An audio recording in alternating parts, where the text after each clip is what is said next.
Welcome to the Ideagen Global Future Summit here live at the NED. I'm honored to be here with a good friend and leader on so many issues that we're about to talk about, Dr. David Bray. Welcome, sir. Glad to be here with you, George. You've been often brought in, I'll say quietly, Dr. Bray, to help global leaders in times of high-stake crises. These include scenarios involving blackmail and disinformation. How can organizations and governments build resilience when synthetic media, generative AI, and as we heard, agentic AI, etc., are being weaponized against them? So I think it's first important to sort of take a view of the forest, and then we'll get to the trees. And so the forest perspective is over the last 20, 25 years, we have succeeded in rolling out technologies, including the internet, smartphones, commercial apps, but also technologies in space, and now with AI and what's possible with generative AI, that basically if you have a smartphone, and I would submit that there's now 2 billion people out of 8.2 billion people on the planet that have a smartphone, you have a mini version of the CIA or the KGB circa the early 1980s in your pocket. So we've got 2 million people on the planet that are capable of doing what the CIA, and what I mean by that is, with your smartphone, you can call anybody at a moment's notice around the world. Hopefully with permission, you can track assets using air tags or other means. And if you download the right apps, you can actually get commercial satellite imagery as recent as 15 minutes ago at 0.25 meter resolution.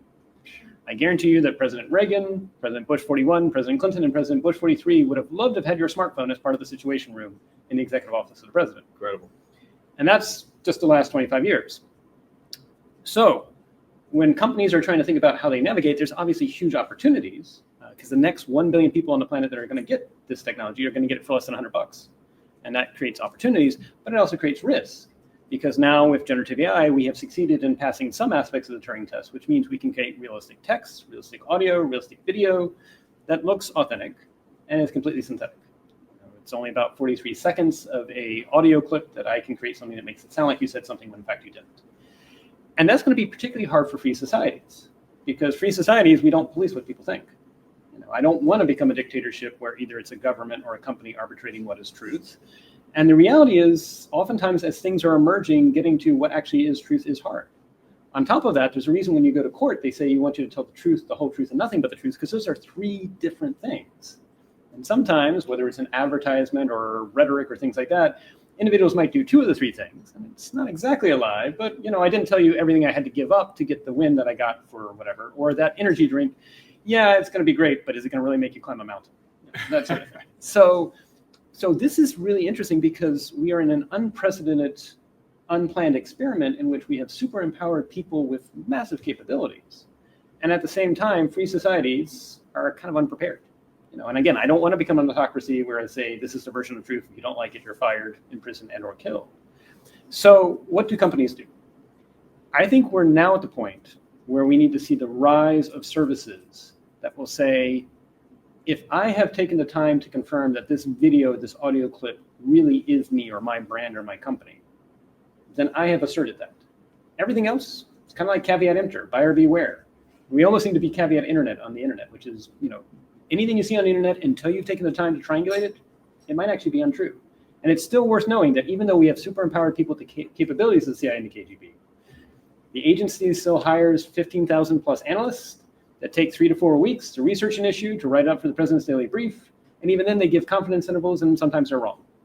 How many of us, when we go online, whether it's to search or talk to an AI, have 3 to 4 weeks and 15,000 analysts to wait for a result before we make a conclusion? And so I think for businesses, you're going to have empathy for how this is impacting your customers and your clients. And you're actually going to have a candid board conversation, which says, when a attack of questionable information quality hits us, what are we going to do? It's not a question of if, it's when that happens. Because whether it's companies that want, or entities that want to short your stock and hit you with that, whether it's North Koreans that want to impersonate applying for a job because they want to get access to your networks, which we know is happening, These things are happening on a daily basis, and it's going to be particularly hard for free society, but it's coming with a plan. And again, it's really almost like we have to say, we will help our customers and our clients have better ways of triangulating what is better quality information. We're not going to tell them what to say because that's dictatorial. And we are going to find ways to assert certain things as being from us legitimately. Everything else be in doubt. Are you saying having sort of a badge of some sort, or some way to say, okay, this is a Microsoft video or any piece of content, and you see that certification badge and it's theirs, and you can verify it just by looking at it, and anything that doesn't have that, perhaps, may not be, right. Just don't trust it. And I don't want it from a major platform, because a major platform in the United States has Section 230 concerns, which is the moment they start arbitrating that, then they lose all things. But yes, it could be a coalition, it could be a company, it could be an alliance that actually comes out and says, if we put this stamp on this, we are asserting that really came from us. Do you see that also extending to individuals? Yes, 100%. In fact, I would say it has to extend to individuals. If you only allow companies and governments to say it, then individuals lose their voice. And what we're right now is the problem is there, since 2013, the ratio of bot traffic to human traffic, there's been more bots online since 2013 onwards. And there's a university here in town in DC, we'll remain nameless, that tracks bot activity on social media. Per their analysis on a major social media platform, for more than half of the world's countries, the top 300 most followed accounts are all bot driven. Not even real. Yeah, so we go to social media thinking it's social. Now, again, some of that might just be whether it's an artist, musician, or a politician has decided to automate their account. But that's exactly what a bad actor would do too, is make it look legitimate and then occasionally put those things in there. I want to digress for a second, because it's something I look at, just think of, we're in Washington, D.C. today, and you think about some piece. I saw a piece that I tell a lot of folks that I saw, which it was a VO3. And I don't know if you saw the fake auto show piece. Right. And I showed it to a colleague who, a little bit older than I, maybe, he said, what? After he watched it, I said, well, none of that was real. You can see the potential of something like that causing disruption in the community, but maybe a heck of a lot more globally. Right. How do you determine that in real time? I'm assuming that there are folks looking at things like this that are on a moment's notice. They're saying, okay, let's take this down. But what if there's so much of it at some point that you can't? So full disclosure, I just came back. I'm a little bit jet lagged from a NATO exercise, and this was in Copenhagen, in which part of the exercise was going to be a real-time attack against one or more NATO countries. And so the first 12 to 16 hours actually was pure cognitive, in which instead of the narrative being we are under attack from the adversary of NATO, the adversary is actually saying, no, you got it wrong. This is actually something that the US is leading, and they're using NATO as a cover for the fact that they actually want to take over us. And there's videos of world leaders meeting in collusion with this, and we have put these videos on there. The public needs to be aware that this is not what you think. This is actually, we are the victims here. And that's the first 16 hours. And then after that, then if you didn't harden the communications went down, electronic warfare happened, cyber attacks happened. And in the midst of all that, part of the situation was there was these underground groups that were starting to do cyber attacks because they were saying they wanted to create awareness of the fact that the world is not aware of the true narrative that's going on. And so that was just a small example. And so yes, it's very real that this could happen. And so again, the way that we as free societies need to adapt it is we can't censor things. If we start censoring and taking down things and saying this is the only narrative, then we are on a slippery slope to autocracies of thought. Autocracies of thought become autocracy in reality. What we have to do is just encourage healthy skepticism. Whatever you see, until you've triangulated from multiple sources, assume it's bunk. We see that on a smaller scale in Washington. Right. This happened, and then you realize what the media tries to stay ahead of certain whatever the issue is. Right. A little bit different, but you could see that with disinformation campaigns, and because we're free and some other nations are not, we're sort of at a disadvantage on some level. 100%. And actually, I want to give a shout out. Ellen McCarthy. She was a retired naval intelligence officer. She was head of INR 2 administrations ago. And one of the things that she has been advancing that I've been supporting is this idea that we need to give people agency and tools for themselves to determine information quality. again, none of us are going to say you can't have tabloids. If you want to have tabloids, that's great. And the reality is, oftentimes when a crisis is happening, drips and drabs of information are coming in, and we may later find out that wasn't the full story, it wasn't the full narrative. Sure. The sad thing is, about 15 years ago, when a tragic school shooting happened, within the first day, there was about 4 false narratives, conspiracy theories that came out. Now, a lot of those might actually just be people that are trying to get a sense of control over a sad, tragic event, conspiracy theory. Now, sadly, when those same events happen within the first hour, there's more than 50 conspiracy theories online. And a lot of those are bot propagated and things like that. And so if anything, I'm just trying to tell people, unplug, take a breath. The reality is we won't know yet. This is unfolding and everything like that. And this is maybe as I heard long ago here in Washington, I was in a meeting and somebody expressed a concern about something taking place in a foreign country or whatever. Right. And the person said, don't worry, do what you can do within your own sphere of influence. Yes. And trust that there are others perhaps at a different pay grade, a different place that are tasked with this. We have a limited ability. If I get a notice on my phone that says, there's an attack. I remember 9/11. Right. I was right in the city, not far from here actually. And the radio was on, and the misinformation just in real time was, there's a bombing at the State Department. There's all of these things. And now we know sort of what happened, but at the time it was complete chaos. So if I can give you 3 examples of how quickly the world has changed. So yes, in a past life, I joined what was called the Counter-Bioterrorism Program. It was all of 30 people, and we existed, this was November 2000, because the US had been paying certain countries to disarm their nuclear weapons, and we discovered, they also have been doing weaponizing anthrax. And we're like, and smallpox and other things like that. So we existed for that reason. If you remember, in February of 2001, the Agile Development Manifesto came out. So doing Agile development versus waterfall. And I was in charge of the technology response. And so I adopted Agile development. And I was getting massive pushback. They were saying, follow the 5-year enterprise architecture, follow the 3-year budgeting cycle. How come you're not spelling your requirements up front? You have to spell all your requirements. And I literally sent an email in June of 2001 saying, we do not have a deal with bad actors or Mother Nature, not to strike until we have our IT systems online. Mm-hmm. So it was scheduled weeks in advance for me to give a briefing to the CIA and the FBI as to what we would do technology-wise should a bad day happen. That briefing just happened to be scheduled for 9 o'clock on September 11th, 2001. 8:34, world changes. We physically carry servers because that's information sharing at the time, is you're carrying the hardware. Set up underground bunker, fly people to New York and DC, don't sleep for 3 weeks, stand down from hell on October 1st. I end up briefing the CIA's Interagency Committee on Terrorism on October 3rd. First case of anthrax shows up in Florida October 4th, followed by the threat letters on Capitol Hill and things like that. Had we not done Agile development, we would have had to handle 3 million environmental samples and 300,000 clinical samples by fax, as opposed to electronically. But even more importantly, there were plenty of conspiracy theories that the US had done this to themselves. Everywhere across the country was supposedly a target. It's interesting, when anthrax happened, the entire country wanted to get tested everywhere from South Dakota to California. The #1 place per capita was actually Hollywood.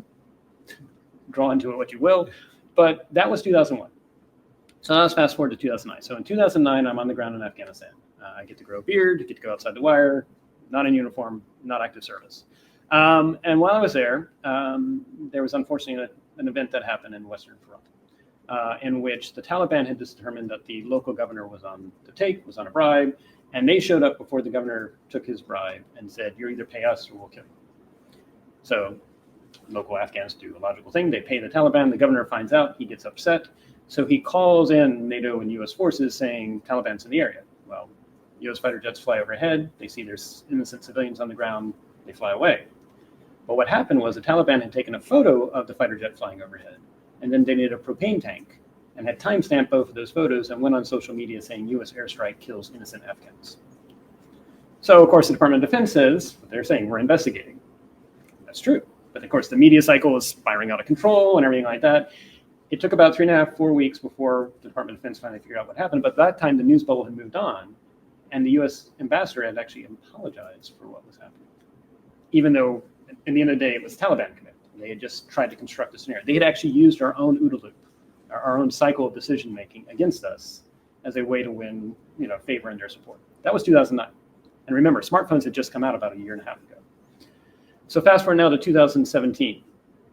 I had parachuted into a role to help out the FCC. They'd had 9 COs in 8 years, and I arrived in 2013. I couldn't say at the time, but they'd also had 2 advanced persistent threats from nation-state actors into their IT systems. And so part of the goal was to move everything to a better place. We moved everything to public cloud and private hosting, one, to save taxpayer money, but also because we just couldn't trust the IT systems.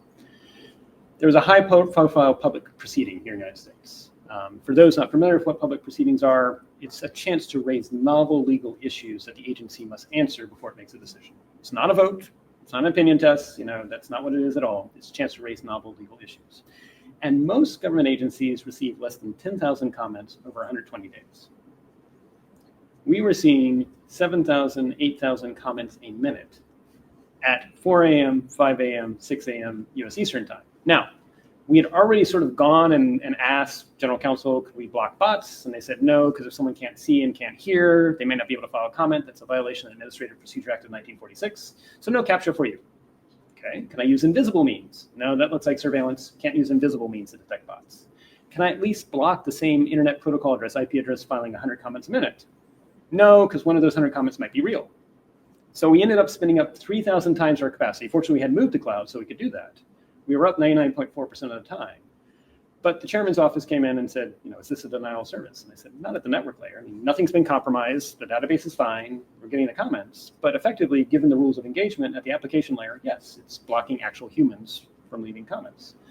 Well, I didn't know at the time, but immediately certain parts of Congress said, well, where's your evidence? I said, patterns of life, 7,000, 8,000 comments a minute when most government agencies get less than 10,000 over 120 days. They said, that's not forensics. I said, I didn't think I needed forensics. They said, why didn't you report it to law enforcement? I was like, no, laws got broken. This is just, I'm drinking from the fire hose because that's what I got to do. Well, it took about 4 years. But at the end of 4 years, the New York Attorney General concluded of the 23 million comments we got, at least 18 million were politically manufactured. 9 million from one side of the aisle, 9 million from the same side of the aisle, so at least they were balanced. All right. But that was the state of the art in 2017. Wow. So getting back to your question about AI, this is where I tell people recognize AI has continued to make advances.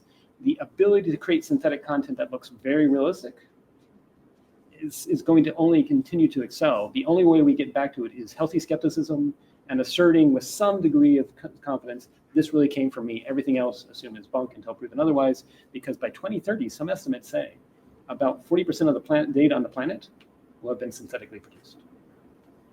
Oh, it's fake. Questionable quality. I mean, there are quality. value. You can use synthetic data, for example, if I want to share information but not give my specifics. Right. So I can say, for example, I'm over the age of 21, but I never gave you my date of birth. But it is manufactured. And so that does raise interesting questions, especially for free societies.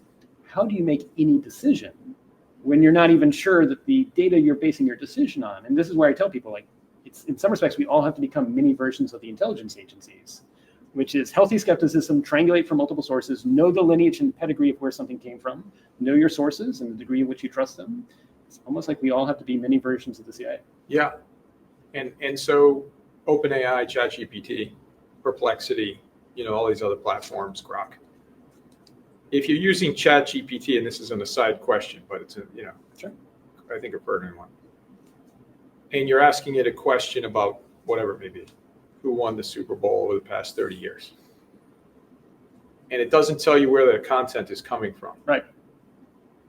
What is the usefulness of the tool if you're not assured, there's no stamp that says this is where the content came from? Is that the mini version of the CIA that has to overlay on top of that? I think what will end up happening is, because most of us don't have the time and bandwidth, for things that really matter, we may actually subscribe to a private service that actually does the vetting for things that are important. So there'll be another service on top of OpenAI. Or maybe OpenAI will provide it, but here's what I would say. So generative AI does lots of great things. Generative AI actually dates back to the late 1980s, Sure. early 1990s. The only reason why we can do generative AI is because of 2 things. One, the compute power is finally here. We didn't have it in 1980s, 1990s. But then 2, the other reason why we couldn't do it is we didn't have the data.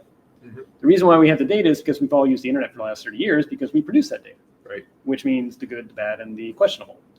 So generative AI is, in some respects, just throwing a whole lot of data at the wall, hoping to find patterns that have coherence.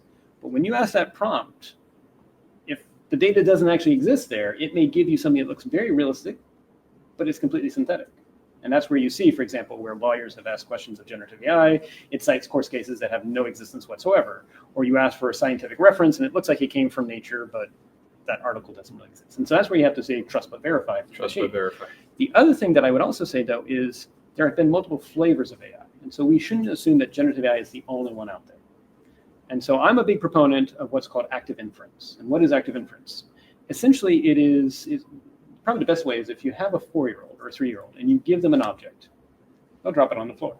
You give them another object, they drop it on the floor. Whereas generative AI would take about 1 million attempts before it learns that when I have an object on it, it falls. I guarantee you that a 3 or 4-year-old after dropping attempt number 5 or 6 is like, yep, I let something go, it falls. I don't know why, but it does. Now you give them a helium balloon. They let it go. And the helium balloon, of course, we know rises instead of falls. Generative AI would go, what? Whereas active inference would say, I don't know why, but there is now a new class of object in the world that instead of falling rises. And so I would submit that the future of AI that is much more positive to free societies is not singular, central, monolithic AI platform as a service. It's 1 million, if not 1 billion, locally optimizing AIs that might be helping with your calendar, helping with my calendar, might be trying to figure out, what's the status of shipping in the Suez Canal relative to pricing of metals and things like that. But they're all locally optimizing. And the nice thing about active inference is it's actually trying to minimize surprise. And if it sees something that's novel, it says, okay, I'm now going to commit the energy to do that. And that actually has the side effect. Like a vetting?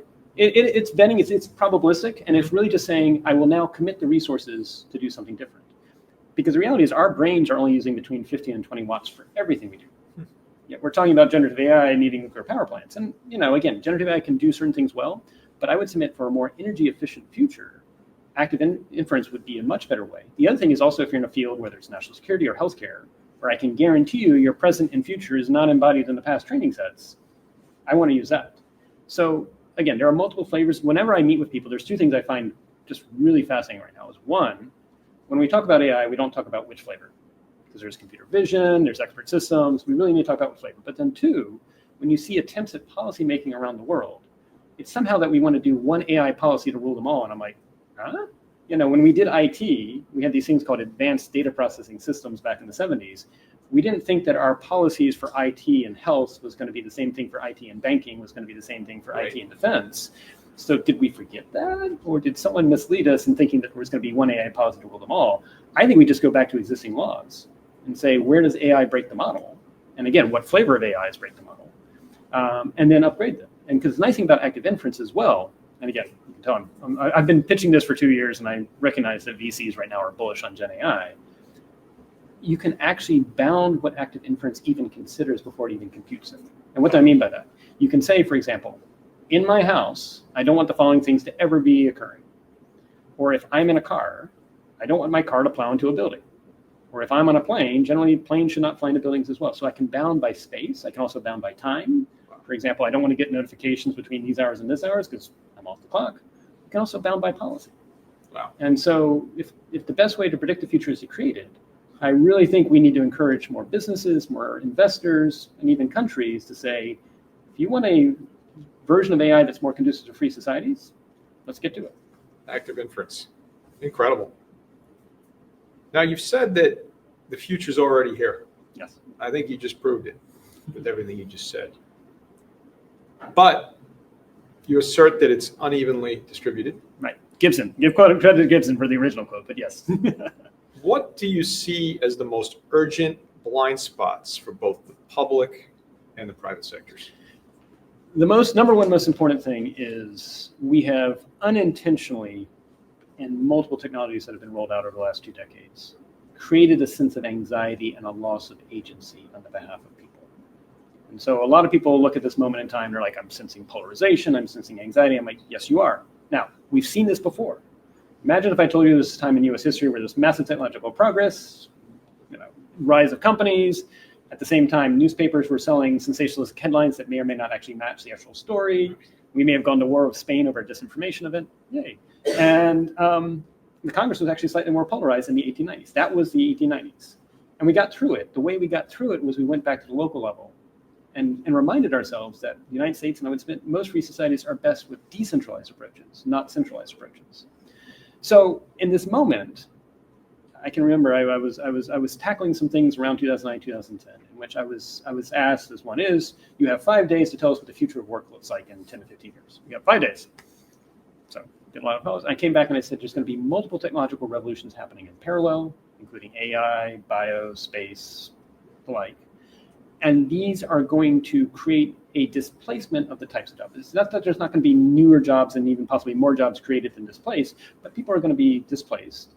And already we could see in 2009, 2010 that the social contract of you go to school once, high school or college, you have the same job for life, you never have to change jobs, was already getting frayed. And so I said by 2020, we're all going to probably be changing jobs every 3 to 4 years, and we might be working multiple jobs at the same time.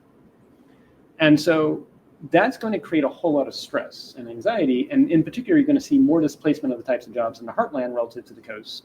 So I said, start doing tax incentives to bring jobs back to the heartland. I also pointed out at the time, I said, have a college competition, because there are NIST codes for the type of education required for a job. Publish those codes and invite high school students, college students, anybody to write an app or a website that says, I'm currently X, I want to retrain to be Y. And how do I get there? What online courses, right. what local community college offerings, and give people agency back. And all you have to do is invite the winner to Congress or White House and shake their hand. Right. Last, it didn't get done, but I raise that because I think where we are now in 2025 is people have been feeling that anxiety about the changing in their lives and their livelihoods for too long. And the brain doesn't like to be in a state of anxiety. So that anxiety is now channeled to anger. Anger is now embodied in grievances. You look at the Edelman Trust Barometer for 2025, which is global. 61% of respondents around the world say they have a moderate to high sense of grievance amongst one or multiple groups. And two, they have it's legitimate, 40% say it's legitimate to do an act of violence, whether it's doxing, swatting, disinformation, or physical attack as a result. And so when I talk to companies, when I talk to countries, I say, if you can give agency back to your customers, if you can give choice and agency back to your clients or your citizens, they'll love you. And that's what we need to do to get through the next 5 years. And I think that's the biggest blind spot is people have missed the fact that this has been a long time coming. And at the same time, we've been here before. And I hope we can pull out of the sort of like dive into the mountain before we hit the mountain. I've heard a couple things that are really exciting. One is I see incredible opportunities for the development creation of agency platforms. Right. Whatever that looks like. Yes. I also heard you say something that maybe takes away the anxiety for a lot of folks that are watching this, which will be that there may be more jobs created. The net could be more. I mean, you look at everything that happens. It's really just job displacement. Now, we may work less hours, but that's okay. Because, the reality is, I tell people, 2,000, 3,000 years ago, we all had to be vigilant about our village being attacked. Now, only some of us have to. We've relegated to a few. Back in the 1800s, and when we had the industrial age, people were working 12-hour jobs 6 days a week in factory conditions. And some people still do, and that's their choice. They don't do as long those hours. So it may be the future is both more jobs and working less hours. It does raise the question then is, who are we as people? When we think about so much of our identity, particularly in the United States, is tied up with our profession. When in fact, I would submit we need to be more than just our vocation. We actually need to be what we do as our avocation, what we do in our communities too. So interesting. So you think that's where we're heading, perhaps? I would think more about what you do, how you help, how you impact, versus I'm this or that, an accountant or correct, a lawyer. I mean, I look at what I do. I mean, I'm gainfully employed, but a lot of what I do simply because it matters, and I think it matters for the future. I think that's the case. If people had that luxury, that they knew that their needs were taken care of in a paying job that they were already doing, and I'm not a big fan of UBI for conversations, but anyway, if they actually had a paying job they were doing, I think a lot of people, whether it would be caring for elderly, whether it be caring for their children, whether it be teaching or things like that, would also find meaning in avocations in addition to vocations. But we as a society, partly because of our roots, have put so much definition on who we are in our job, that adds to the anxiety at the moment as we go through this change. How much is life going to change over the next 3 to 5 years for the average individual, especially here in the United States? I want to give you a note of optimism, but I would say we're going to see more change in the next 5 years than we saw in the last 20 years. Wow. And that's why what we do now matters. I mean, it really is day by day. We can influence a better future if we are focused on it, but it really has to be a cross-section. And is there enough of a focus on that? We're distracted. Honestly, right now we are distracted. And that's partly, that's always been the case. If you look at U.S. history, unfortunately, we are distracted until it becomes clear and present and obvious. And then we'll react. Yes, and that's by design, because we didn't want a king. Okay. We don't want a king-like individual, but it does mean we are always late to the party. We were late for World War I, we were late for World War II, we were late for other things. Okay. But that's where you want to have these conversations beforehand, those relationships. I mean, so much of my life I have brought to decision makers and I've laid out the analyses. Like, Right. even in 2009 in Afghanistan, I was like, why are we still here? It's not a country. It's 13 different tribes. Now, not to observe the issue, I said, we could do two things. We could either A, go to 13 new tribes on an annual basis and offer them aid on an annual basis, promising per the Pashtun Code that they will not harm us, the West. And they'd get it. That's the Pashtun Code. Or if you don't want to invite that or do that, invite the United Nations to play a peacekeeping role, with possibly India and or China making up the bulk of the forces. And unfortunately, no 2-star or 3-star ever got promoted saying we're leaving. Right. And we know how that played out. So part of being a positive change agent is you bring data, you bring reason, you bring logic, but you also have to be willing to say, okay, at this time, they're not ready, but I'm going to have this ready for when you finally say it's Right. time. Right. And so much of life is knowing when you want to fight that battle and when you want to say, okay, I'm just putting the marker down. Give me a call if you need me. It's all timing. Yes. It really is all timing. Now, you've survived a disinformation attack yourself. Yes. Dr. Bray, what lessons did you learn personally from that experience?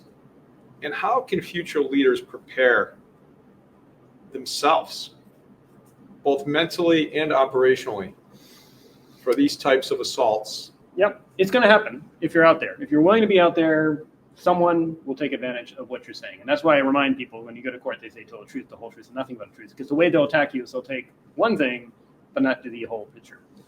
And so you have to resist the urge in the moment to fight back, because they've already planned for you to fight back. And they have already planned the narrative and everything like that. You just have to go. Time will ride this out. Truth will come to light eventually. And have the fortitude to say,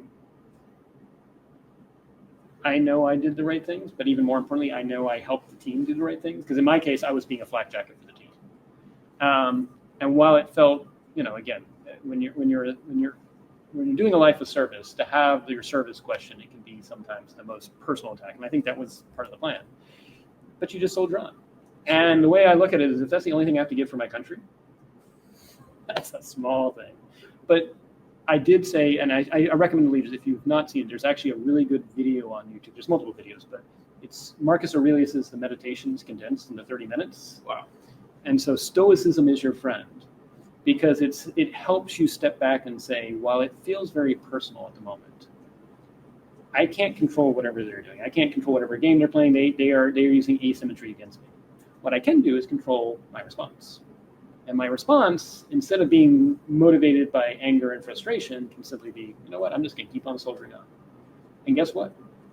They have no oxygen at that point. You have robbed the attack of any oxygen at that point, because... And that applies to anything. Yeah, 100%. But it's hard in the moment, because human feeling is just want to come out and say, that's not true, that's not right, I'm going to prove it to you, but they've already planned for that. And so you look at, throughout history, and again, what Marcus Aurelius was looking at as well, is this will happen, but it's a badge of honor in life, and you just press forward. And those who know you and those who will meet you in the future will actually recognize it. And again, in my case, it was 4 years later that they came back and said, yep. Now, of course, they came back later and said yes, and there was no fanfare, because we know story of a vindication, for the most part, does not get any of the air coverage of, oh, look at this horror over here. That's right. And so you just have to be okay with that. But you have to be okay with that. Yes. Now, you've also worked extensively on U.S. strategy around not only, we've talked a lot about AI, Yes. but also quantum computing. And you mentioned early on in this interview, synthetic biology. Right. I want to ask you a question about a recent event that took place on that. Sure. What's your view on how these technologies might actually converge, which is concerning, perhaps? Oh, they're all converging. And what guardrails are most urgent to establish at the moment? Well, so they are converging. So in bio, increasingly we are, again, giving people massive capabilities that were unprecedented, even just 3 or 5 years ago. And I look at, we got out of COVID, fortunately, because of what was possible with vaccines. Had we tried to do vaccines the way we were doing them 20 years ago, it would have taken 2 or 3 years, and that would have been devastating. So I celebrate that. I also am a big believer that the only way we get through climate adaptation is going to be a combination of both bio and AI. I'm not a believer that AI and bio is doomed. I know there's some people out there are like, no. One, we're confusing the fact that knowledge of something is different than experience in. You and I, we could have an AI, or we could even read ourselves on how to do home surgery, but we're not ready to do surgery unless we've practiced a lot. And so these people that say like AI and bio is going to create bioweapons, I'm like, I'm not going to say practice a lot. And the reality is there's a lot of mistakes that happen. And so I'm less worried about that. But I do think, I've already seen, for example, computational biology methods, natural bacteria, nothing synthetic in the sense. It's natural bacteria that can use methane as a sugar source. So it pulls a greenhouse gas that's between 22 and 40 times as bad as carbon dioxide out of the environment, uses it as a sugar source, and it returns nitrogen to the soil, making it more productive for farmers. It's almost like a 2 for 1. Now, the trouble is it's bacteria. You can't see it. But imagine if we use space-based technologies or even drones to image a farmer's field and say, I see you've got these methane blooms from your cows. I also see there's no nitrogen in your soil. And you can imagine a service that comes in and uses the bacteria to return the nitrogen to the soil, get rid of the methane. And then it passes over again and shows methane is gone, it's fertile again. And maybe the state government or maybe the federal government gives you a tax credit because you remove the methane from the environment. That's how we get to it. I also see, for example, natural corn. There's companies coming out that will actually capture 10 times as much carbon dioxide in the growing process of the corn. So I think that's how we get through it. But with quantum, there's many things quantum. But if we're talking about what's possible with quantum computing, if companies aren't already thinking about what's their strategy for when quantum decryption is possible, they should, because we know there are state actors that are capturing data and just saving it for later. And there are strategies they can do, but you need to prepare for that. But also there's other things that quantum gives. I say what technology you take it to give us, it also gives us, in the sense that quantum key distribution can let you know if someone else is listening on the line. And so that's a way to actually harden your communications as a result. Is that right? Yes. That begs another question. So many questions. In terms of the way,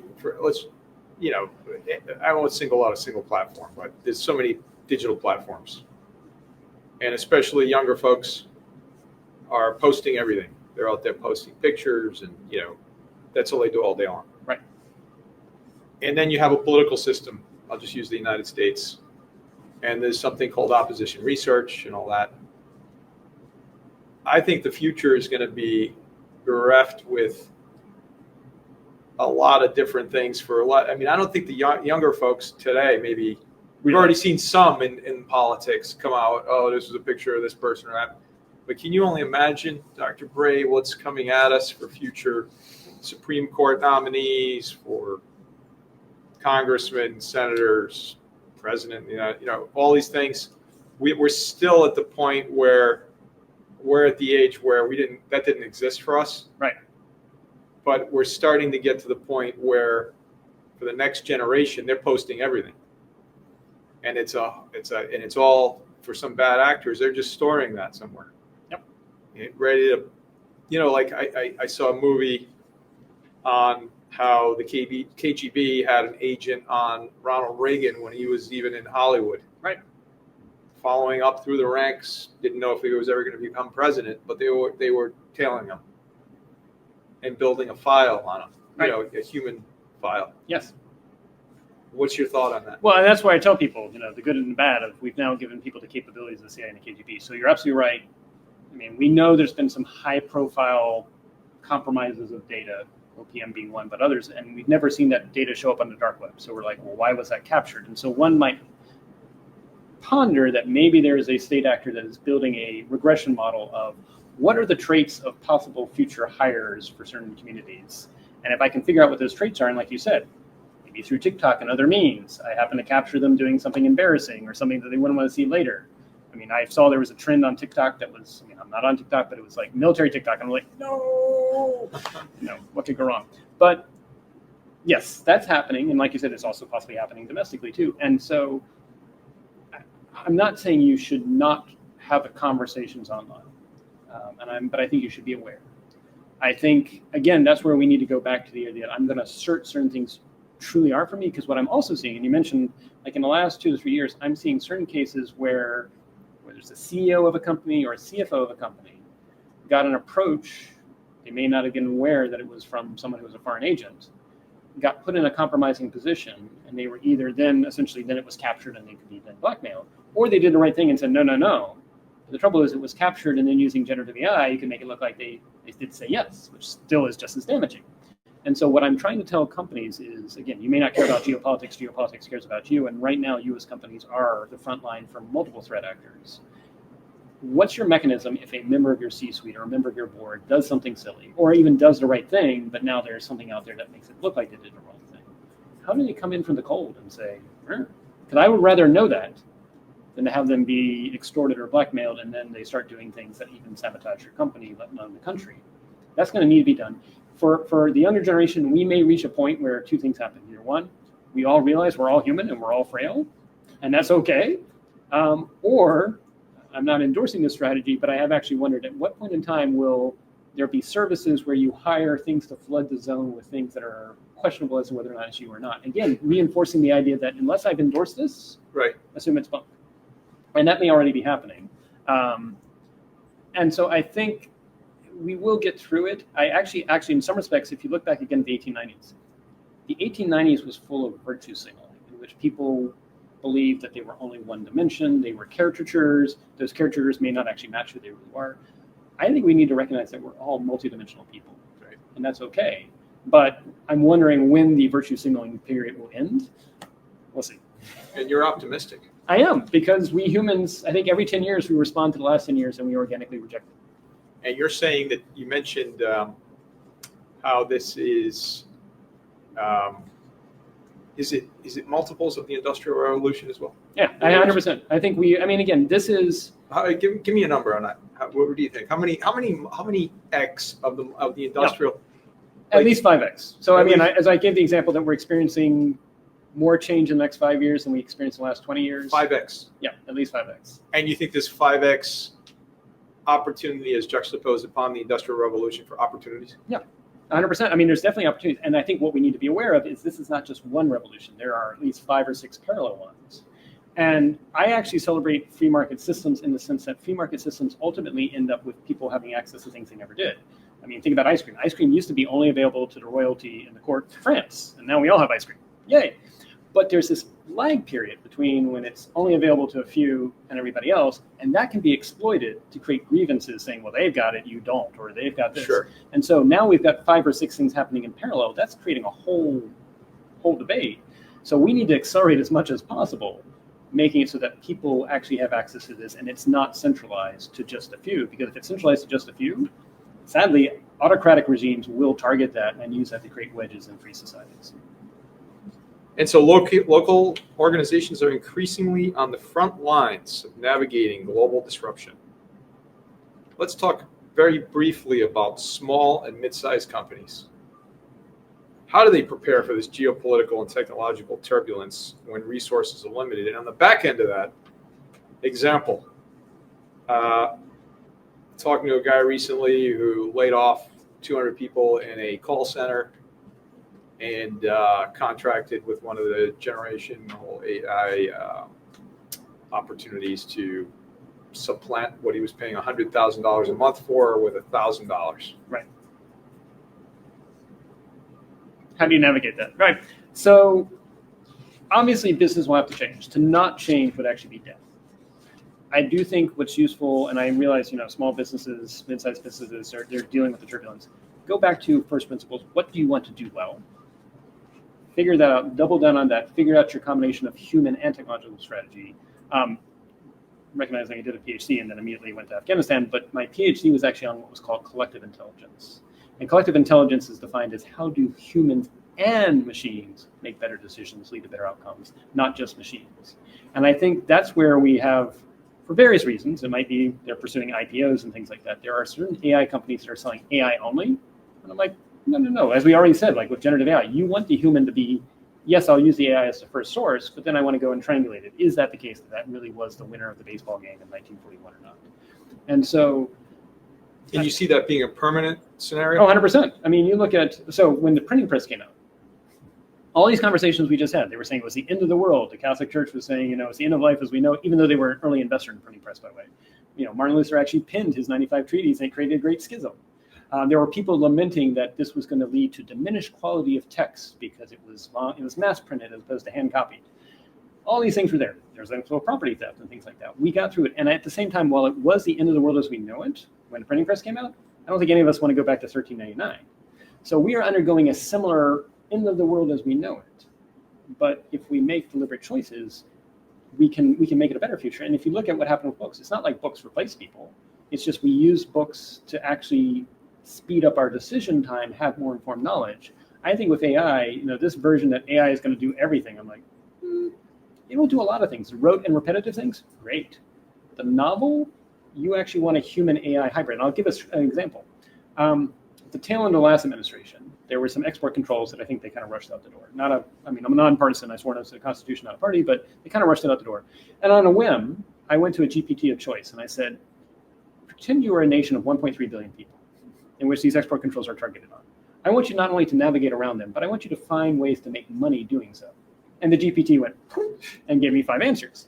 So I think the future is actually hybrid AI-human red teaming. Because my recommendation back to the National Security Council and CFIUS is, before you put out any future export controls, make sure you see how the AI is going to game it. Is that right? But again, you want the human sure, of course, to look at it.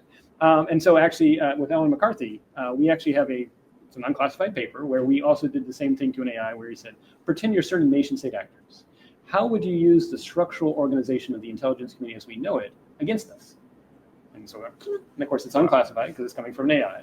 And then we said, okay, now do an analysis of competing hypotheses on how you would better organize the U.S. intelligence community to deal with it. And it actually, on its own, there was probably some prompting from us, but on its own, it said, you've got to pair AI with humans in the community. Is that right? So they are always saying, this is what I want to do, but what am I missing? And it's worth knowing. So one of the original sort of founders of early AI research, his name was Herb Simon. He won a Nobel Prize. But his PhD actually was making decision-making in New York State. And it was limiting that administrative decision-making is often limited to just the things we know. We don't go to the other horizons. Whether or not that motivated him to do AI, yeah. But I raise that because what AI can do, even generative AI, is it can expand our horizons and say, you may not have thought about this, but there might be a better opportunity or a better approach to this risk over here. And then the humans can then qualify it and say that makes sense or not. And so I'm a big believer in collective intelligence. I realize right now, for certain companies, they're trying to sell just AI because they get that massive IPO pop. But I think we've got to empower the edge. It's got to be AI that runs locally on your laptop or your desktop, not some centralized server, especially for small businesses. And if it can run locally, then we can have that decentralized goodness that makes the US great and go from there. So all of the data would be your data set? Oh, I'm a big believer, either it's all your data or it's what I call data cooperatives. You enter into a contract and you don't even need to wait for government regulation. This is just existing contract. I've done it with the UK government. We're actually piloting here in the US. Wow. Where you say, we as, in this case, it's called birth to three. It's individuals that are trying to make sure their infants get the necessary physical, mental, and emotional care. Obviously, very vulnerable population. Mm-hmm. We do not want that data monetized. Mm-hmm. So we've done a contract that has basically said that not only do these people say that their data will never be monetized, but they actually have representation. And every 3 months, they make sure the data is being used only for the purposes they've set aside. And I would submit for small businesses, you don't have time to do that on a daily basis. But if you're a cooperative, and it actually then gives you the ability to go to those AI companies and say, we will let you have our data in return for the following things. Maybe it's reimbursement, maybe it's financial gain. Maybe I care about Parkinson's research and I'm willing to let some of my health data be used for Parkinson's research in return for the company promises that when the drug comes out, they're not going to charge exorbitant rates. But again, it's a negotiation in mass. What I'm most excited about is your optimism. 100%. And, you're someone who's thrived in, let's talk about this. I just recently saw the Mission Impossible film. You're that guy, right? And living in this on the edge of, helping to save the world and change the world and stay ahead of some of these trends and technologies. What is one piece of advice that you'd give to future public servants across the world, technologists, civil leaders, et cetera, about leading with integrity in the face of uncertainty? So, the world has always had massive change. I think we have a false nostalgia for the past. I remind people in 1971 to 1972, there was an 18-month period in U.S. history where there was more than 2,500 bombings in 18 months. We feel like this is turbulent. I'm like, oh, no, we forgot. You can imagine 1960s, 1920s. And so this is where integrity, but I would also say competence and benevolence, these are 3 things that have shown that if you operate with integrity, competence, and benevolence, people are willing to trust you. I define trust as the willingness to be vulnerable to the actions of an actor you cannot directly control. And I would submit right now, the trouble is there's so many new technologies out there that are making people uncertain about benevolence, uncertain about competence, uncertain about integrity. And that's why we have this crisis of trust, plus the fact that people feel like their lives are being disrupted. So 3 things. 1, establish your network of people that are willing and you've given them permission to tell you when you're doing something stupid or crazy. Because the reality is we're all going to have blind spots, but have your personal board of advisors, whether it's you can call them and they'll tell you in 3 days, they can tell you in 3 months. You need to have that because we all are human. The second thing, though, is always take the case to look at what the data is telling you and ask the question, how wrong does this data have to be, or how incomplete does it have to be for me to change my decision? It's called decision elasticity. How much do I need to change? And then finally, always plan for a pivot if the decision you make in that moment needs to change. People back themselves in the corner when they think that the decision you made is the decision you have to hold on to. The reality is we're all going to have new data and more. Is that about anything? Is it about anything? Yeah, it is. Yeah. I mean, it really is. You just have to pivot and everything like that. But people anchor to their decision. Right. And the trouble is, it's okay to change your mind. That's actually human. That's Right. learning. That's growth. Right. I actually tell people, if you're not feeling uncomfortable, you're not growing. Mm-hmm. And if you're not growing, you're not going to feel uncomfortable. And so it's moving forward as to how we move forward. So I think, again, it's really about have your personal board of advisors. Make sure you look at the data, but say, how wrong does it have to be for me to change my mind? And then finally, plan for pivots. That's Plan life. for pivots. I this morning, today, these interviews, and this interview specifically as well, it's profound in terms of where we are. I want to thank you for your insights, your perspective, and your service to our nation. Thank you, George. Dr. David Bray, Appreciate it. thank you so very much.